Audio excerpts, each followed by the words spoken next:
Good evening प्यारे बच्चों। आज हम आपको कक्षा 12 जीव विज्ञान अध्याय 3 का महत्वपूर्ण प्रश्न हम आपको बताएंगे।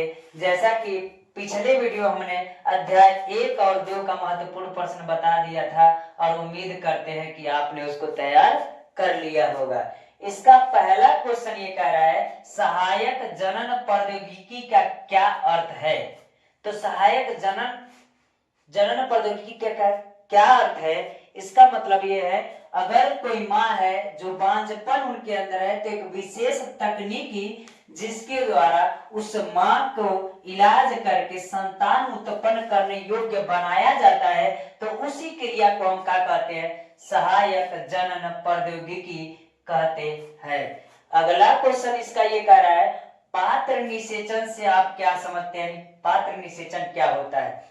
तो हम कह सकते हैं निषेचन के दौरान शरीर के अंदर के जैसे ही बाहर क्रिया कराना ही क्या कहलाता है, पात्र निषेचन कहलाता है। मान लीजिए अगर कोई माँ गर्भवती नहीं हो पा रही है उस स्थिति में हो सकता है कि माँ के अंदर अंडाणु न बन रहे हो या हो सकता है पिता के अंदर शुक्राणुओं की संख्या कम हो रही हो तो उस स्थिति में पात्र निषेचन के द्वारा उनको संतान उत्पन्न करने योग्य बनाया जाता है। जैसे उनके शरीर के अंदर क्रिया होती है वैसे शरीर के बाहर भी क्रिया होती है तो इस क्रिया को हम क्या कहते हैं, पात्र निषेचन कहते हैं। इसको भी तैयार कर लीजिए। क्वेश्चन यह कह रहा है परिवार नियोजन से आप क्या समझते हैं, मानव जनसंख्या नियंत्रण के लिए किन किन उपायों को प्रयोग में लाया जा सकता है।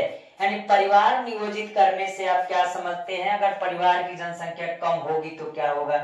मानव जनसंख्या नियंत्रण के लिए किन किन उपाय को अपना करके वह क्या कर सकता है, अपने परिवार की जनसंख्या को नियंत्रित कर सकता है। इससे हमको बहुत लाभ होगा और सब समाज में ही लाभ होगा, इसलिए परिवार को नियोजित करके रखना चाहिए। अगला क्वेश्चन ये कह रहा है सगर्भता चिकित्सीय समापन पर टिप्पणी लिखिए। सगर्भता चिकित्सीय समापन क्या होता है तो मैं आपको बता देना चाहता हूं, अगर कोई माँ गर्भवती हो चुकी है और वह स्वेच्छानुसार अपने गर्भ को क्या करना चाहती है, समाप्त करना चाहती है तो इसके लिए वह क्या कर सकती है, अपने गर्भ को समाप्त कर सकती है। इस क्रिया को कहते हैं सगर्भता समापन कहते हैं और यह माना जाता है कि लगभग 12 सप्ताह के अंदर यह क्रिया कर लेना उचित होता है वरना यह माँ के लिए घातक साबित हो सकता है।